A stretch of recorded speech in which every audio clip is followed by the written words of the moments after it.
जय श्री कृष्णा। राधे राधे मेरे भक्त जनों। आज आप सुनेंगे फागुन माह की भोलेनाथ का 5 रूप की 5 व्रत कथा। ये महापुण्य फल देने वाली ये भोलेनाथ का 5 रूप का 5 व्रत कथा है। जितने लोग फागुन का शिवरात्रि रखते हैं और भगवान का कथा सुनते हैं, उन पर भगवान प्रसन्न होकर उनकी सारे इच्छा पूरा कर देते हैं। जय श्री कृष्णा। राधे राधे मेरे भक्त जनों। आज आप सुनेंगे भगवान शिव और कामदेव की कथा। भगवान शिव के आदेश से शपथ ऋषि भगवती पार्वती की परीक्षा लेने गए थे। उन्होंने पार्वती जी से पूछा, देवी यह कठोर तप तुम किसके लिए कर रही हो? पार्वती जी ने उत्तर दिया, ऋषियों, मेरे तप का उद्देश्य सदा शिव को पति रूप में प्राप्ति करना है। ऋषियों ने कहा, देवी, नारद ने तुम्हारी बुद्धि को बिगाड़ दिया है। तुम ऐसे पति के लिए तप कर रही हो जो सन्यासी, साधु भेष वाला, गुणहीन और शरीर पर सांपों की माला धारण करने वाला है। हमने तुम्हारे लिए उपयोगित वर का चयन किया है। वो अत्यंत सुंदर, सबर गुण संपन्न और वैकुंठ धारी पति है। पार्वती बोली, ऋषियों, मेरा शरीर पर्वत से उत्पन्न हुआ है, इसलिए शरीर भले ही छूट जाए, हड्ड नहीं छूट सकता। मेरा इस जन्म में ही नहीं अपितु करोड़ों जन्मों के लिए यही हड्ड है कि यह तो मैं भगवान शिव से ही विवाह करूंगी, यह फिर कुंवारी ही रह जाऊंगी। ऋषियों ने भगवती पार्वती को जगदम्बा जानकर प्रणाम किया और परमेश्वर शिव को सब समाचार बताया, जिसे सुनकर महादेव परम प्रसन्न हुए। तदंतर शिव जी समाधि हो गए थे। उसी समय तारक नाम का एक दूरदंत असुर हुआ। उसने अपने अथाह बल और प्रचंड तेज से समस्त लोक और लोकपालों को जीत लिया। देवता लोग पराजित होकर दर दर भटकने लगा। तारकासुर को वरदान प्राप्ति था कि भगवान शंकर के वीर्य से उत्पन्न पुत्रा द्वारा ही उसकी मृत्यु होगी। देवगण अपनी समस्या लेकर ब्रह्मा जी के पास पहुँचे और उनसे अपना दुख बताया। ब्रह्मा जी ने कहा कि तुम लोग किसी तरह प्रयत्न करके कामदेव को भगवान शिव के पास भेजो, जो उन्हें मन में क्षोभ उत्पन्न करके उन्हें समाधि से विचलित करे। सती जी, जिन्होंने दक्ष यज्ञ में देह त्याग किया था, अब पार्वती के रूप में जन्म ले चुकी है। उन्होंने शिव जी को पति बनाने के लिए कठोर तप किया है। शिव जी की समाधि भंग होने पर हम उनसे विवाह का निवेदन करेंगे। इस प्रकार भले ही देवताओं का हित हो और कोई उपाय नहीं है। ब्रह्मा जी की सलाह मानकर देवताओं ने आने कामदेव से प्रार्थना की और अपनी सारी विपत्ति कही। कामदेव ने कहा, मैं भली भांति जानता हूँ कि शिव विरोध में मेरा कल्याण नहीं है, फिर भी लोक हित के लिए मैं यह कार्य अवश्य करूँगा। ऐसा कहकर कामदेव अपना पुष्पा का धनुष बाण लेकर भगवान शिव के समीप गया। उसने अपने प्रभाव से समस्त भूमंडल को वश में कर लिया। जगत में जितने स्त्री पुरुष थे वो सब अपनी अपनी मर्यादा छोड़कर काम के प्रभाव में आ गए। सबके हृदय में काम की इच्छा जागृत हो गई। सारे जगत में खलबली मच गई। योगी और तपस्वी भी काम के वश हो गए। तो पामर मनुष्यों की गिनती की क्या, स्त्रियों सारे संसार को पुरुषमय और पुरुष स्त्रीमय देखने लगे। किसी के भी हृदय में धैर्य नहीं रहा। इस प्रकार समस्त संसार को अपने वशीभूति कर कामदेव परमेश्वर शिव के पास पहुँचा। आम के वृक्ष की एक सुंदर डाल पर वो बैठ गया। अपने पुष्पाधनुष से उसने 5 बाण छोड़ा जो शिव जी के हृदय में लगे। शिव जी ने आँख खोल कर कामदेव को देखा तो उन्हें बड़ा क्रोध हुआ। तब उन्होंने अपना तीसरा नेत्र खोलकर उसे प्रचंड तेज से कामदेव को जलाकर भस्म कर दिया। अपने पति की यह दुर्दशा देखकर कामदेव की पत्नी रति ने उनके प्रकार से शिव जी की मिनती की। भगवान भोलेनाथ ने प्रसन्न होकर कामदेव को अनंग बना दिया और कालांतर में भगवान श्री कृष्णा के पुत्र परदुम के रूप में उसके जन्म लेने का वरदान भी रति को दे दिया। भगवान शिव का आश्वासन पाकर रति परम प्रसन्न हुई और भगवान शिव के चरणों में बारंबार प्रणाम करके उनकी स्तुति करती हुई अपने धाम चली गई। अब आप सुने फागुन माह में भोलेनाथ का चला बाराती। काम दाहन के पश्चात वर्मा जी के साथ सभी देवता भगवान शिव के पास आए। उन्होंने शिव जी की प्रशंसा करते हुए उनकी स्तुति की।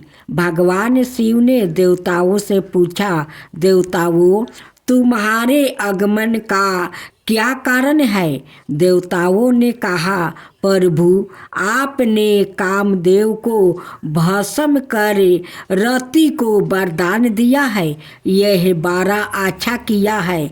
दंड देकर कृपा करना आपका सहज स्वभाव है।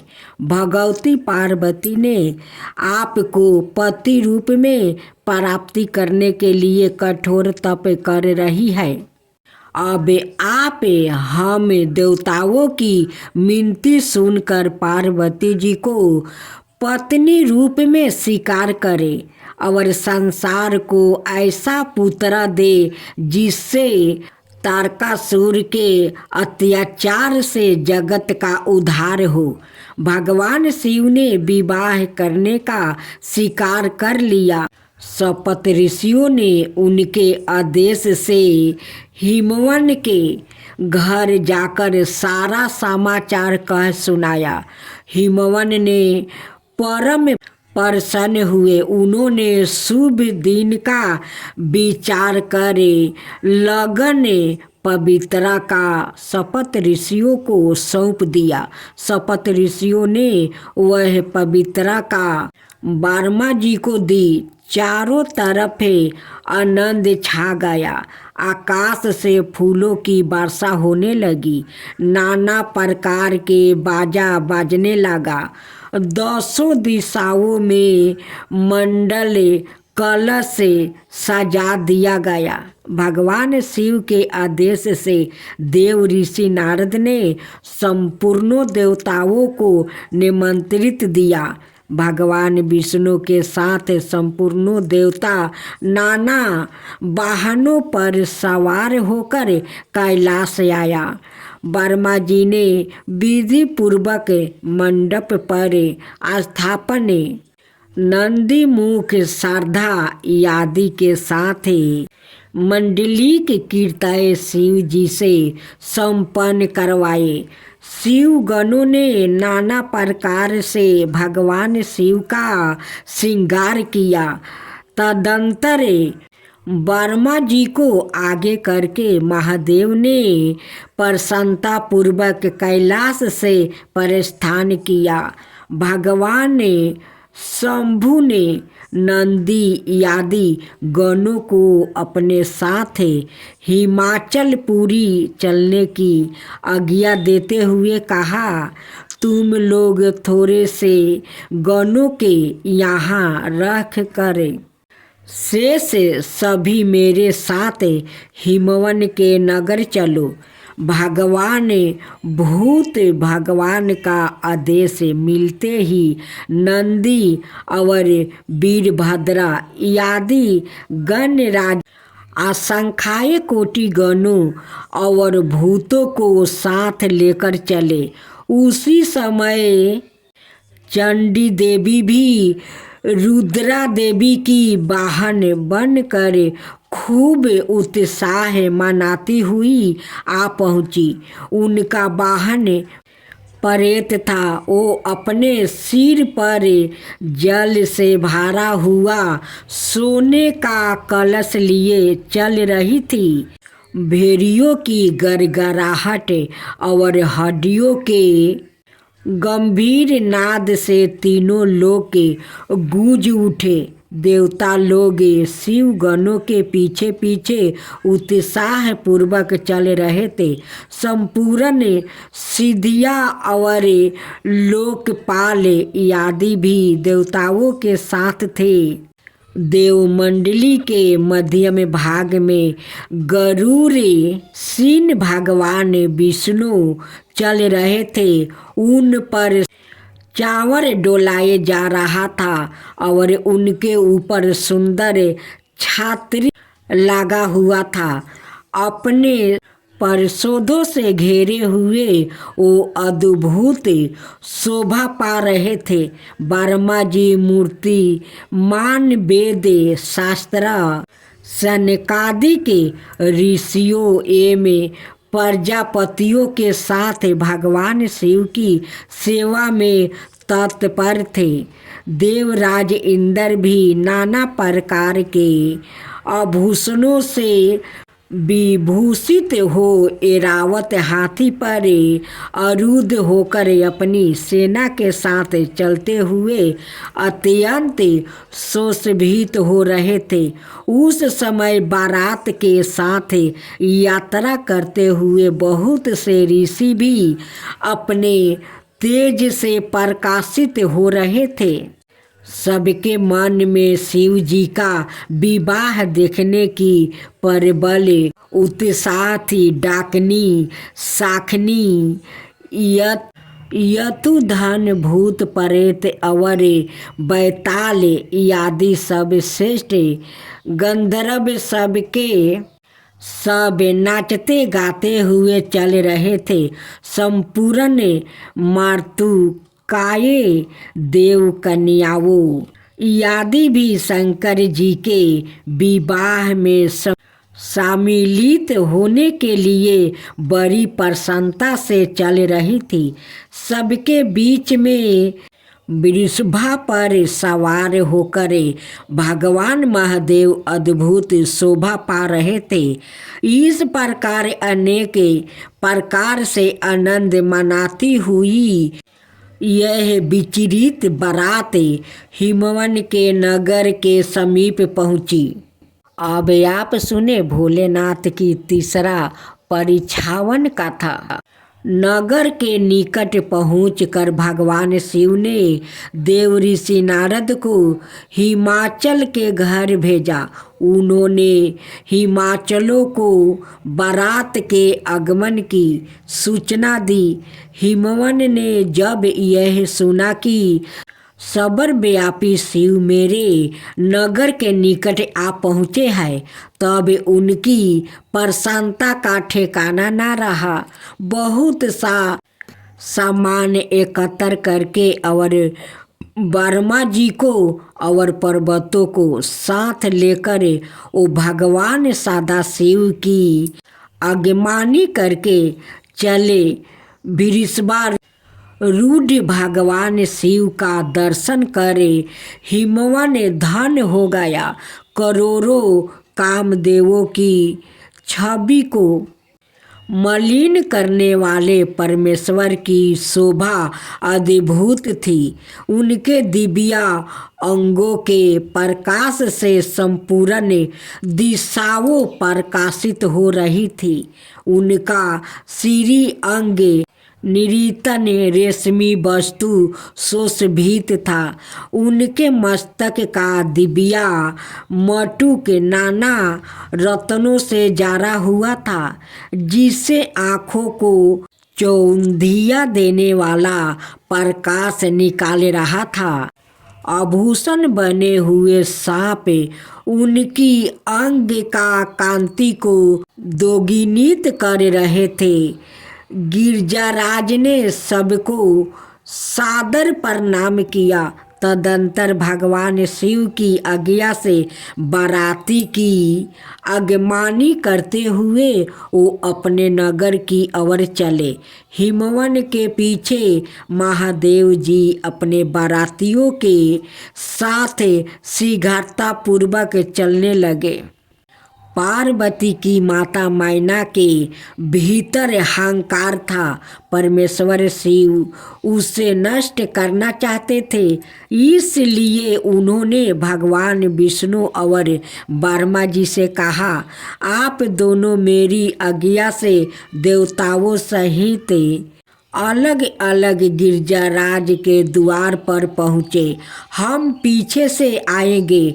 शिव जी की आज्ञा श्रीधारो कर सर्वप्रथम भगवान विष्णु हिमवन के द्वार पर पधारे। वो संपूर्ण शोभा से संपन्न थे। उनका सुंदराय करोड़ों कामदेवों को लज्जित कर रहा था। उन्हें देखकर मैना के नेत्रा चकोर बन गया। उन्होंने परामुदित होकर नारद जी से पूछा, नारद, क्या यही मेरी पार्वती की पति है? नारद जी बोले, देवी, यह शिव पार्वती का पति है, भगवान श्री हरि है। यह भगवान शिव के संपूर्ण कर्मों के अधिकारी और उन्हें प्रिय है। पार्वती के पति तो इनसे भी बढ़कर है। इनकी शोभा का वर्णन ही नहीं हो सकता। इसी प्रकार एक एक करके सभी देवता आते। मैना उनका परिचय पूछती और नारद जी उनको परमेश्वर शिव का सेवा का बतलाते। मैना हर्ष मगन होकर अपने और पार्वती के सौभाग्य की सराहना करने लगी। उसी समय मैना का अहंकार चूर चूर करने के उद्देश्य से अद्भुत भेष में परमेश्वर शिव पधारे। वो सवाय तो अद्भुत थे, उनके अनुचर और भी अद्भुत थे। कुछ के मुख टेढ़े थे तो कुछ अत्यंत करूपा दिखाई देते थे। कुछ लंगड़े थे तो कुछ अंधे थे। कुछ के मुख ही नहीं थे तो कुछ बहुत मुख वाले थे। सभी विचित्र भेष भूषा धारण किए थे। उनके बीच में भगवान शंकर बिरसबा पर सवार थे। उनके 5 मुख थे और प्रत्येक मुख पर 3-3 नेत्र थे। मस्तक पर जाटा जूटा, गले में सांप की माला, 10 हाथ, 10 में पीनक और त्रिशूल, आंखें भयानक विचरित भेष था। शिव जी का अपने दामाद का यह रूप देखकर मैना के हाथ से थाली छूट गई। भय से व्याकुल होकर वो पृथ्वी पर गिर पड़ी। उन्होंने पार्वती से कहा, मैं तुम्हें लेकर पहाड़ से गिर पड़ूंगी, आग में जल जाऊंगी या समुंदर में कूद पड़ूंगी, पर जीते जी मैं इस बौले वर से तुम्हारा विवाह नहीं करूंगी। मैना का अहंकार मर्दन कर भगवान शिव ने उन पर कृपा की। उन्होंने करोड़ों कामदेवों को लज्जित करने वाला दिव्या रूप धारण किया। उस परमात्मा दायक शिव स्वरूप का दर्शन करके मैना ध्यान हो गई। वो अपने दामाद की शोभा देखती हुई उनकी आरती उतारी और घर में चली गई। अब सुने शिव पार्वती की विवाह कथा। नगर में मंगल गीत गाने जाने लगे। हिमवन ने वेद मंत्रों के द्वारा कुल देवता का पूजन किया। सखियों और ब्राह्मण पत्नियों ने पार्वती जी को पहले स्नान कराया, फिर उन्हें सुंदर वस्तु भूषणों से सजाया। उस अवसर पर दोनों पक्षों में महान आनंददायक उत्साह मनाया जाने लगा।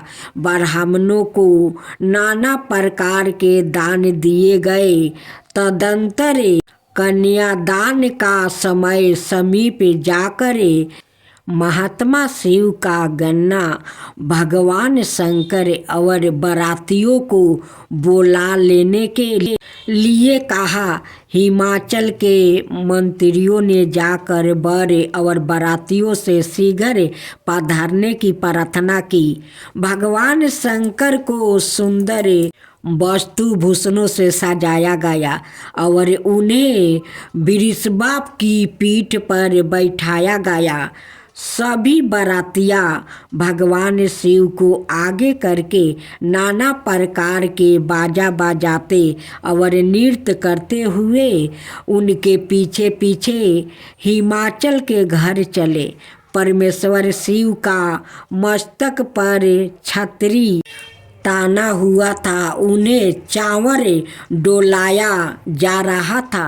ब्राह्मण, विष्णु, लोकपाल और इंद्र आदि उनके आगे आगे चल रहे थे।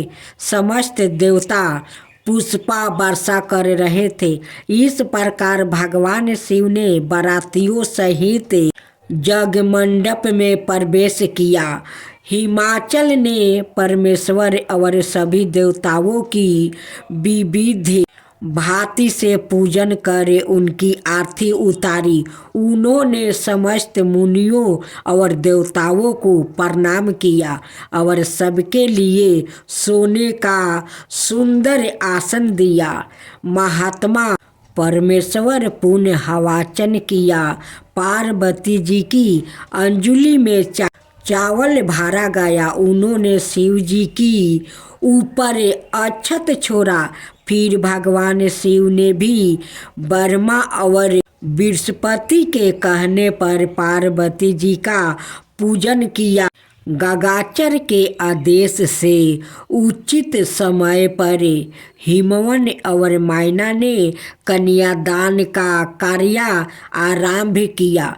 मैना सोने का कलश लेकर अपने पति के दाहिनी ओर बैठी। पुरोहित ने अर्घ्य पुष्पा चंदन और वस्तु देकर भगवान परमेश्वर का वर रूप में वरण करवाया। वेदिका पर एक अत्यंत सुंदर सिंहासन था। भगवान शिव ब्रह्मा को सिर नवाकर उस सिंहासन पर बैठाया गया। तत्पश्चात मुनीश्वर ने पार्वती जी को बुलवाया। सखियों श्रृंगार करके उन्हें ले आई। पार्वती जी के दिव्य रूप को देखकर समस्त देवता मोहित हो गए। उनकी सुंदरता अतिभूत थी। जगदम्बा और शिव जी की अर्धांगिनी समझकर देवताओं ने उन्हें मन ही मन प्रणाम किया। मुनियों की आज्ञा से शिव पार्वती ने गणेश का पूजन किया। पर्वतराज हिमवन ने हाथ में कुश लेकर और कन्या का हाथ पकड़ कर उसे शिव जी को संपीड़ित किया। जब भगवान शिव ने पार्वती जी का पानी ग्रहण किया तब सभी देवता अत्यंत हर्षित हो गए। श्रेष्ठ मुनियों गण वेदों मंत्रों का उच्चारण करने लगे। चारों तरफ शिव जी की जय जयकारा होने लगी। उनके प्रकार के बाजे बजने लगा। आकाश में नाना प्रकार के फूलों की वर्षा हुई। शिव पार्वती का विवाह हो गया। सारे ब्रह्मांड में आनंद भर गया। हिमवन ने अनेकों दास दासियों, रथ घोड़े, वस्तु और रत्न आदि गाड़ियों में लदवा कर दहेज में दिया।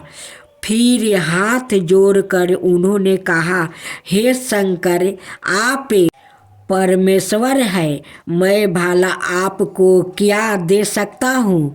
ऐसा कहते कहते हिमवन ने आंसू पुरोहित नेत्रों से शिव जी की चरणों को पकड़ लिया। भगवान शिव ने अपने ससुर को उठाकर हृदय से लगा लिया और उन्हें समझाकर दृष्टि किया। मैना ने शिव जी के चरणों को पकड़ कर कहा, हे नाथ, यह उमा मुझे प्राणों से बढ़कर प्यारी है। आप इसे अपने घर की सेविका बनाइएगा और इसके अपराध को क्षमा करते रहिएगा। मेरी आपसे यही विनती है। शिव जी ने अपनी सास को भी बहुत प्रकार से समझा बुझा कर संतोष किया। पार्वती जी अपनी सखियों और माता मैना से मिले भेंट कर भगवान शिव के पास आई। महादेव जी ने ब्राह्मणों को भांति भांति के दान देकर संतोष किया और पार्वती जी को साथ लेकर कैलाश लौट आए। उसके बाद शिव पार्वती विविध प्रकार की लीलाएं करते हुए कैलाश पर प्रेम से रहने लगे। जय शिवा ओमकारा, प्रभु हरे शिवा ओमकारा, ब्रह्मा विष्णु सदा शिव अर्धंगिनी धारा। ओम जय शिवा ओमकारा, एकानन चतुरानन पंचानन राजे, शिव पंचानन राजे, हंसासन गरुड़ासन विषवाहन साजे। ओम जय शिवा ओमकारा, दो भुज चार चतुर भुज दस भुज अति सोहे, तीनों रूप निरखता त्रिभुवन जन मोहे। ओम जय शिवा ओमकारा, अक्षर माला बने माला,